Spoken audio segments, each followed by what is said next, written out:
உலக மக்கள் எல்லோருக்கும் வணக்கம். சிவம் ஜோதிடம் மூலியமாக நான் உங்கள் ஜி கோபால் பேசுகிறேன். இன்னைக்கு பேசக்கூடிய பலன் என்ன அப்படின்னா, ஆகஸ்ட் மாத பலன்கள். இந்த ஆகஸ்ட் மாத பலன்கள் விருச்சிக ராசிக்காரங்களுக்கு எப்படி இருக்கிறது?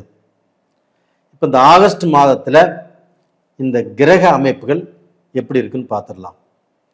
கும்பத்துல ராகு பகவான், மீனத்தில் சனி பகவான் வக்ரம், மிதுனத்தில் குரு பகவான் சுக்கிர பகவான், கடகத்தில் புதன் பகவான், சூரிய பகவான் கடகத்திலே 16ஆம் தேதி வரைக்கும் இருப்பாங்க. 17ஆம் தேதி சிம்மத்துக்கு பெயர்ச்சியே வந்துருவாங்க. சிம்மத்துல கேது பகவான், அதே சமயத்துல செவ்வாய் பகவான் கன்னியில. இது இந்த மாத கிரக அடைவுகள். அப்ப நிறைய பேர் நான் போடக்கூடிய பதிவை நிறைய பேர் பார்த்துட்டு வர்றீங்க. பார்த்தது மட்டும் இல்லாம சப்ஸ்கிரைப் பண்றீங்க, லைக் பண்றீங்க. அது மட்டும் இல்லாம உங்களுக்கு ஏதாவது சந்தேகங்கள் இருந்தால் ஜாதகத்தையும் அனுப்பிச்சு அதுக்கு விளக்கம் கேட்டுக்கிறீங்க. உங்க எல்லாத்துக்குமே என்னுடைய மனமார்ந்த நன்றிகளும் கூட. இப்போ இந்த விருச்சிக ராசி, இந்த விருச்சிக ராசிக்கு நம்ம பலன் சொல்றோம் அப்படின்னா, ஒரு சில விருச்சிக ராசிக்காரங்க சார் நீங்க சொல்றீங்க, நீங்க சொல்றது எல்லாமே கேட்கும்போது ரொம்ப சந்தோஷமா தைரியமா ஒரு நம்பிக்கை வர மாதிரி இருக்குது. ஆனா நடைமுறை வாழ்க்கையில எதுவுமே நடக்கலைங்களே அப்படின்னு ஒரு 10% 20% பேர் சொல்றீங்க. மீதி 80% பேரும் ஓரளவுக்கு பரவாயில்ல, ஓரளவுக்கு நல்லா போயிட்டு இருக்குது அப்படின்னு சொல்றீங்க. இந்த 20% பேர் உங்களுடைய ஜாதகத்துல தான் ஏதாவது ஒரு பிழை இருக்கும். பிழைங்கிறது இல்லை, உங்க ஜாதகத்துல தான் ஏதாவது கிரகங்கள் கெட்டு இருக்கும், அந்த தசாபுத்திகள் நடந்துட்டு இருக்கும். அதனால தான் உங்களுக்கு இவ்வளவு சூழ்நிலைகள் நாம சொல்வது நடக்காமல் அதுக்கு வேற மாதிரியே நடந்துட்டு இருக்குது. எதற்கும் ஒரு முறை உங்க ஜாதகத்தை பாருங்க. கண்டிப்பாக உங்களுக்கு எதை செய்யலாம், எதை செய்யக்கூடாது, எது எப்ப நடக்கும் அப்படிங்கிறத தெளிவா சொல்றோம். இப்ப விருச்சிக ராசி.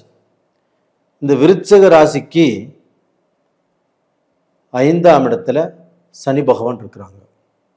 அப்ப அந்த சனி பகவான் 5ஆம் இடத்துல இருந்து வக்கரகதியில் இருக்கிறதுனால கண்டிப்பாக உங்களுக்கு கோர்ட் பிரச்சனை, வம்பு விளக்கு, கேஸ் பிரச்சனைகள், இது எல்லாமே ஒரு தீர்வுக்கு வரும். அந்த வக்கரகதியில் இருக்கிறதுனால உங்களுடைய பேர் புகழ் கெட்டுமா அப்படின்னா கண்டிப்பா பேர் புகழும் கெடாது. உங்களுடைய வாழ்க்கையில நீங்க இது நாள் வரைக்கும் வாழ்ந்ததை விட இப்போ ஒரு நல்ல நிலைக்கு வரக்கூடிய வாய்ப்புகள் நல்லா இருக்குது. அது போக இந்த ராகு பகவான் உங்களுடைய ராசிக்கு 4ஆம் இடத்துல இருந்து உடல் ரீதியா பிரச்சனையை கொடுக்கணும், வம்பு வழக்கு கொடுக்கணும், சொத்துல பிரச்சனையை கொடுக்கணும், கோர்ட்டு பிரச்சனையை கொடுக்கணும். ஆனா அந்த பிரச்சனையை கொடுக்க மாட்டார்.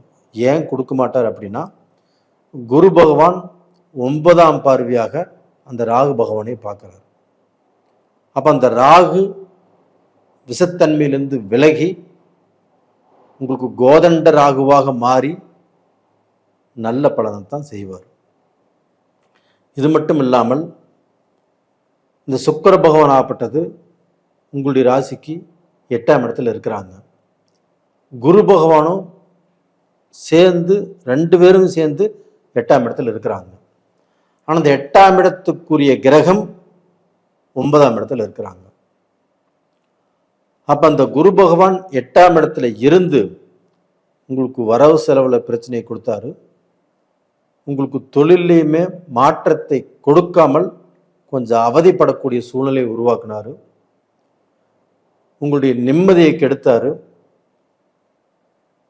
பணப்பிரச்சனையை உங்களுக்கு கொடுத்தாரு. கடனை அதிகம் பண்ணாரு. இந்த சுக்கிரனும் சுபகிரகம் அதுவும் குருவோட சேர்ந்து உங்களுக்கு நல்லது நடக்கிற மாதிரியே தெரியல. ஆனால் அதே சுக்கிர பகவான் உங்களுக்கு ஆகஸ்ட் 20ஆம் தேதி 9ஆம் இடத்துக்கு வராங்க. இப்போ இந்த 9ஆம் இடத்துக்கு சுக்கிர பகவான் வர்றதுனால நீங்கள் எவ்வளவு கடன் பட்டிருந்தாலும், எவ்வளவு பெரிய சிக்கலில் இருந்தாலும், கடனோ மனக்கஷ்டமோ குடும்ப ரீதியாக பிரச்சனைகளோ மனஸ்தாபங்களோ, குடும்பத்தில் ஆணுக்கு பெண்ணை பிடிக்கல, பெண்ணுக்கு ஆணை பிடிக்கல, 2 பேரும் ஒரே வீட்டில் இருந்தாலும் பேசிக்கிறது இல்லை, ஒரே வீட்டில் குடும்பம் நடத்தினாலும் அந்த குடும்பத்தில் அந்த சாப்பாடும் கணவர் சாப்பிட்றதில்ல, வெளியில் தான் சாப்பிட்டுக்கிறாரு, இப்படியெல்லாம் எத்தனையோ குடும்பத்தில் இருக்கிறாங்க. அது இந்த பீரியடில் மாறும். அப்போ இந்த விருச்சிக ராசிக்காரங்க முன்கோபக்காரர் தான். அவங்களுக்கு கோபம் திடீர்னு வந்துடும். நல்லவங்க யாரு கெட்டவங்க யாருன்னு தெரியாது.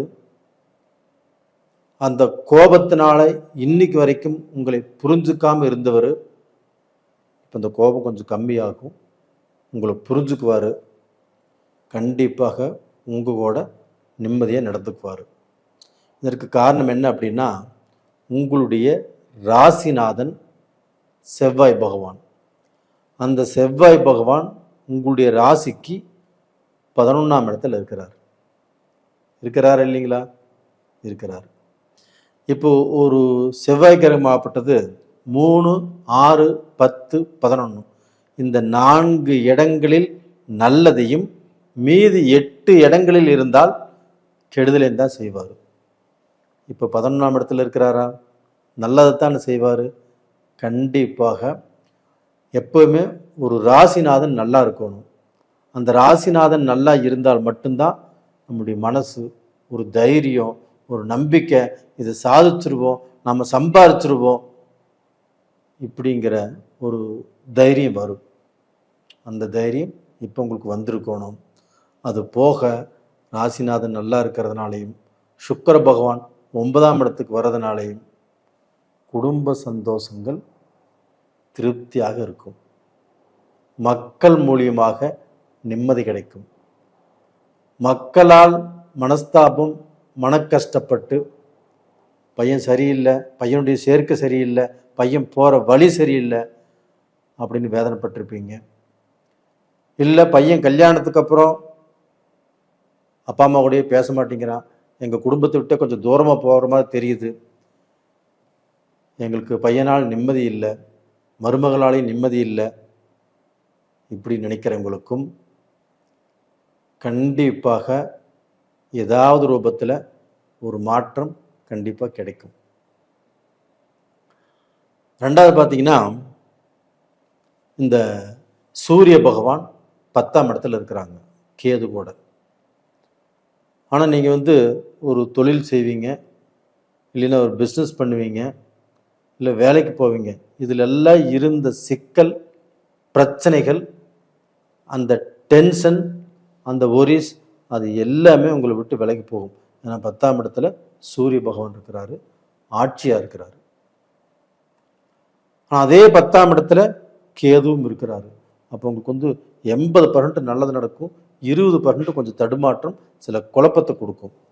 அந்த இடத்துல மட்டும் கொஞ்சம் யோசனை பண்ணி உங்களுக்கு யார் அட்வைஸரோ அவங்கள வச்சு உங்களுடைய தொழிலுக்கோ உங்களுடைய வேலைக்கோ அந்த அட்வைஸை கேட்டு நடந்துட்டால் கண்டிப்பாக நல்லா இருப்பீங்க. அதே சமயத்தில் விருச்சக ராசியில் பிறந்த பெண்கள் நிறைய கஷ்டப்பட்டுட்டீங்க. வாழ்க்கையில் நம்ம நல்லா இருப்போம் அப்படின்னு எல்லாத்தையும் நம்பி நம்பி நம்பி ரொம்ப கெட்டு போயிட்டீங்க. யாருக்கு நல்லது செஞ்சாலும் உங்களுக்கு கெட்டதே வந்துட்டு இருக்குது. அப்படிப்பட்ட உங்களுக்கு இந்த பீரியடில் அந்த கஷ்டங்கள் தீரும், ஒரு நிம்மதியான வாழ்க்கை வாழ்வீங்க, ஒரு சந்தோஷங்கிறது கண்டிப்பாக உங்களுக்கு கிடைக்கும். தைரியமாக இருங்க.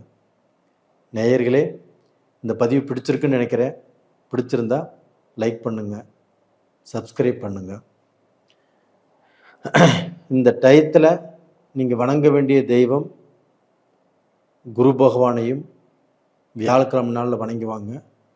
அந்த சுக்கிர பகவானையும் வெள்ளிக்கிழமை நாளில் அந்த சுக்கிர பகவானையும் வணங்கி வாங்க. இந்த 2 தெய்வத்தையும் மனசார இந்த பீரியடில் உங்கள் மனசில் இருக்கக்கூடிய குறைகளை சொல்லி பிரார்த்தனை பண்ணிக்கோங்க. அந்த குறைகள் கண்டிப்பாக நிவர்த்தி ஆகும். நேயர்களே, உங்களிடமிருந்து விடைபெறுவது உங்களின் ஜி கோபால். நன்றி, வணக்கம்.